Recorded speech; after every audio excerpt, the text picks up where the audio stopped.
What's up, guys? Welcome back to Newswave. We have a lot of stuff to get to. Yesterday was crazy. Obviously, a lot of the rumors that were flying around, and then there is more information from those rumors that we'll talk a little bit about today with Retro Studios. Apparently, a project of theirs, other than that Star Fox game, was actually canceled, it sounds like. There were some development issues. We're going to go over that. And we have to talk about Boss Key officially becoming defunct, or no more. They're gone. I think some people saw that coming, but we'll talk about that a bit. And then a joke that people kind of took to be real, or that it's not. Final Fantasy VII Remake's schedule, well, it might be further back than we think, or is it? First, though, we could talk a bit about Rage 2. They did announce it, as we were expecting. And now they're going to have a gameplay trailer today. And according to Pete Hines, this was always the plan, whether he means it or not. This was apparently always the plan, despite Walmart leaking it early and making them mad. No, apparently we were going to get this at the same time anyway.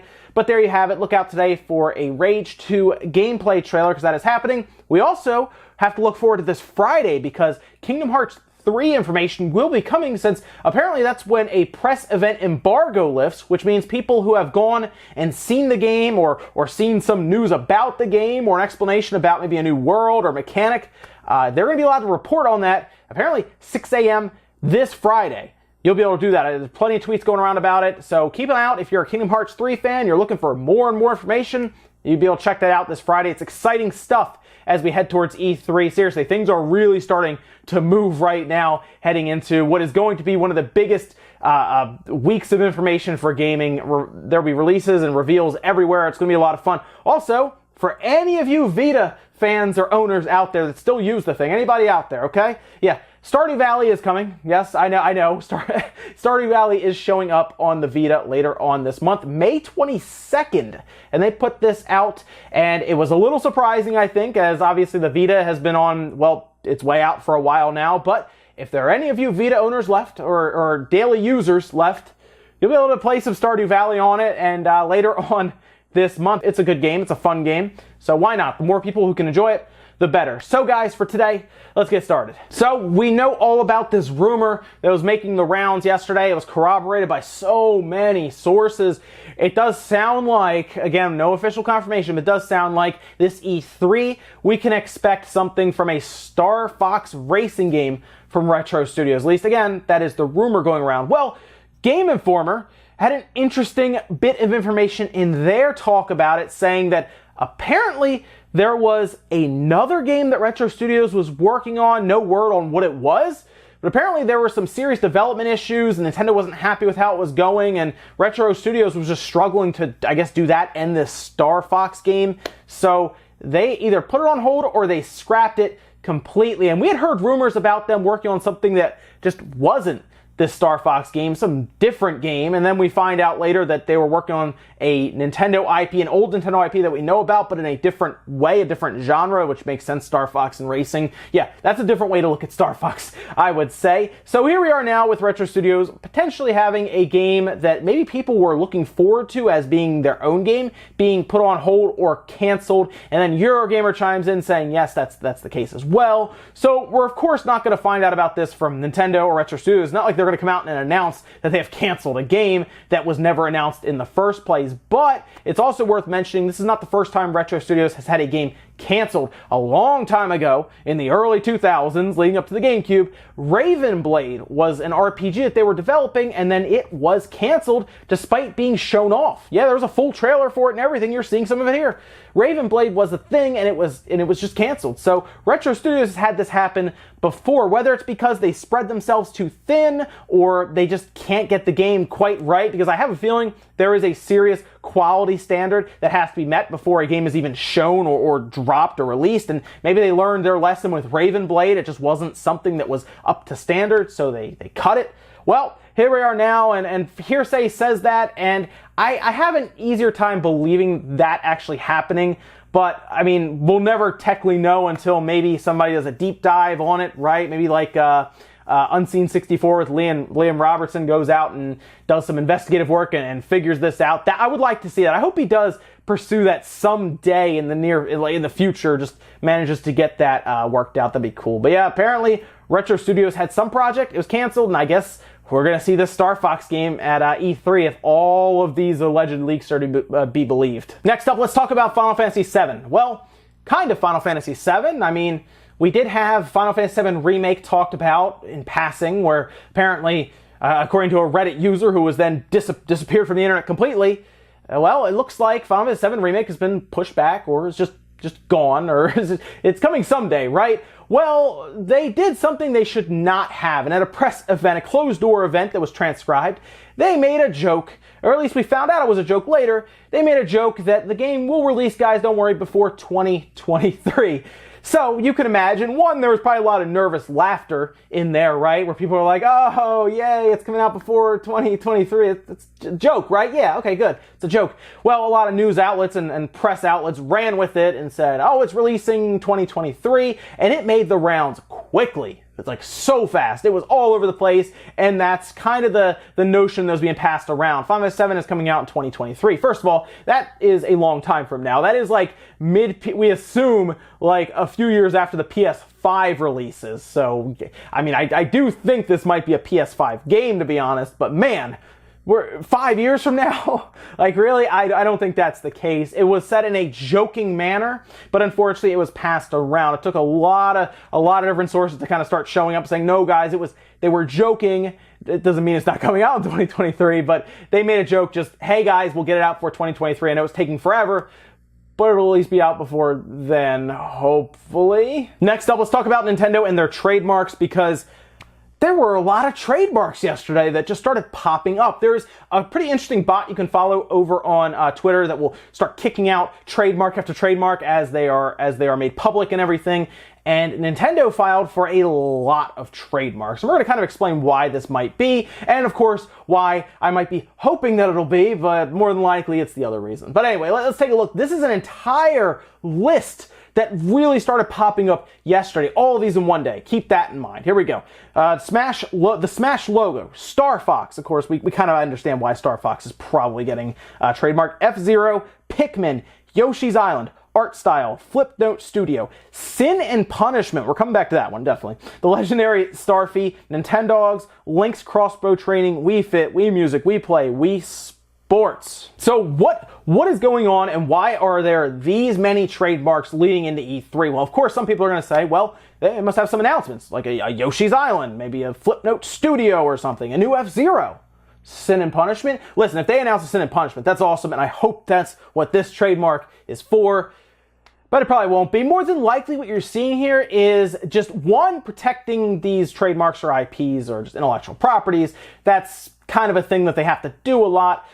But there's also a chance that they started renewing a lot of these because Smash Bros is coming up, and, well, Smash Bros generally has a lot of trophies, and a lot of these end up popping up in there in some way. Now, something like, I guess, a Wii Play or Wii Music or Wii Fit, I don't know. I don't know what that's about. I mean, I guess they still technically kind of sell them, and maybe those were just happen to be running up, and they were like, well, let's just do all of these like a Pikmin, right? That makes sense. You know, you have like that referenced in Smash Bros.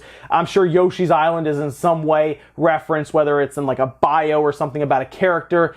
I do also want to let you guys know there is a possibility that, like I said, some of these are games that are in some way, shape, or form showing up at E3.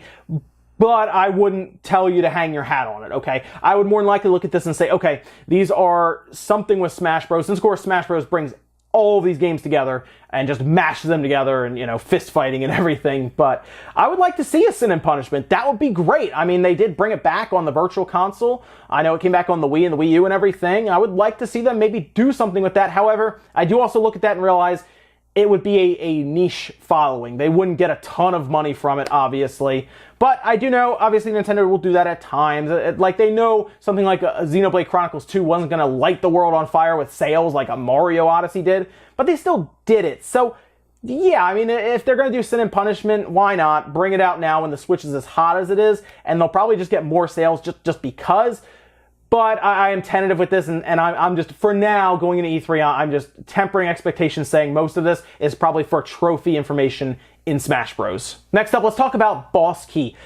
This is an interesting topic because Boss Key is technically no more. Now we know Boss Key, of course, they developed Lawbreakers, they developed Radical Heights, which showed up out of nowhere, which is referenced in this tweet that Cliff Bleszinski put out. And he, of course, was pretty much attached to Boss Key completely, and a lot of people thought of him when they think of Boss Key. Obviously, his ties and everything, and he's part of it. So he did put out a statement on Twitter saying, as of today, Boss Key Productions is effectively no more. 4 years ago, I set out to make a world-class video game studio, and I hired some of the best talent in the video game industry. They worked tirelessly to produce quality products, and while we had our ups and downs, I'd like to think we had fun doing it. Lawbreakers was a great game that unfortunately failed to gain traction, and in a last-ditch attempt, we scrambled to do our take on the huge battle royale genre with Radical Heights, which was well received. However, it was too little, too late. As for myself, I'm going to take some time off and reflect. I need to focus on myself and family, as well as my Aussie Teddy, who is slowly fading from us. Video games will forever be a part of who I am, and I hope to make something new again someday. However, I need to withdraw and take this time. To those of you who have supported myself in the studio these last 4 years, thank you from the bottom of my heart, and everyone who came to work for me. Please note that servers for Radical Heights will remain up for the near future. Thanks again, Cliff. So yes, Boss Key is done. They're gone. It's expensive to employ people. Obviously, it's expensive, very expensive to run a studio when your games aren't exactly lighting the world on fire and selling. And it's very interesting to look at that because it's clear Cliff Bleszinski has more of an old school mentality with these games. He released Lawbreakers, and he didn't want to do microtransactions, he didn't want to do loot boxes, he just wanted to make a game that was mechanically good. I mean, everyone says when they played it, the game itself performed as it should. It just wasn't very memorable. It didn't set itself apart from other hero shooters, and it kind of faded away, and that's apparently why. Now, if they had released it as a free-to-play game with microtransactions and loot boxes, it might still be around today, and that's unfortunately just the way it goes. Now, they even mentioned there that Radical Heights absolutely was a last-ditch effort, something I think a lot of us expected or at least understood when looking in from the outside. We kind of understood, okay, they're trying to get something going here with this Battle Royale craze, and it sounds like, honestly, it just wasn't logical to keep the studio going with the money they were bringing in. They're probably burning cash like crazy with the amount of people they're probably employing, and I have a feeling Radical Heights wasn't enough, as he says, to save them or at least make them, I guess, break even. So it shows how tough it is to make it in the gaming world right now as a studio. If somebody like Cliff Bleszinski, who was pretty much on top of the world back in the early 2000s, leading into like 2005 and stuff, it shows you just, if he struggles that much with the studio, it's tough out there, man. And I hate to see people lose their jobs, right? I know it was a meme for a while. Oh, Boss Key. Oh, look, Radical Heights and everything. But at this point, we're looking at a statement that says a lot of people lost their jobs. And that's not fun to talk about. But Cliff is going to take some time off. Hopefully he evaluates the gaming world. I do hope he comes back, right? I hope he comes back and takes another shot at something. But we'll have to wait and see. And in our last bit of news, let's talk about Mario Tennis Aces. I'm so excited for Mario Tennis. It's coming out on the Nintendo Switch. I really am. And of course, we know there's some sort of tournament or essentially beta showing up at some point ahead of the release, which is in late June.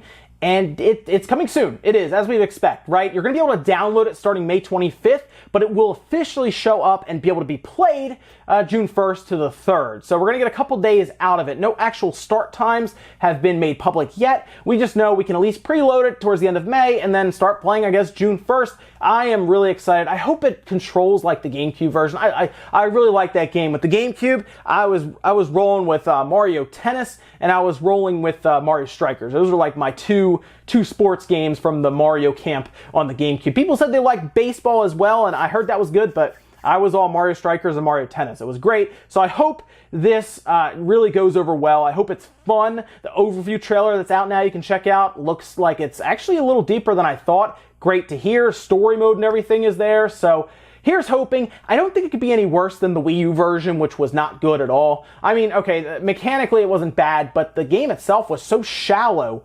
It just felt like they kicked it out in like 10 months or something. So here's hoping this game, or just the series, Mario Tennis series, you can see a resurgence here with Mario Tennis on the Switch. But we'll be able to at least play it in a couple weeks. Ladies and gentlemen, that's going to do it for Newswave today. If you enjoyed this video, hit the like button, guys. Really helps out. If not, hit hit the dislike. Leave a bunch of comments down below about everything we talked about today, whether it is the Mario Tennis beta, maybe you're excited for it, maybe you're excited for the game in general. I really am. I mean, seriously, we're going to get late June, and I'm ready for a Mario Tennis game. I just hope it's good. That's all. I just hope there's a lot of content to it, and I hope it's really fun.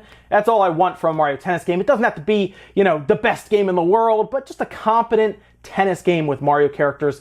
I'm all in for that. What about the Nintendo trademarks? Are you hoping that this is more than something like a Smash Bros. Trophies or like just protecting the IP? Do you think they're going to do something with that Sin and Punishment trademark? Because I think a lot of people are hoping that they will. Also, what about Final Fantasy VII? Do you think 2023 is really that far off? Or do you think that's them telling us that it's really happening and they're just kind of playing it off as a joke? I'm very curious. Thank you so much for watching, guys, and I'll see you next time.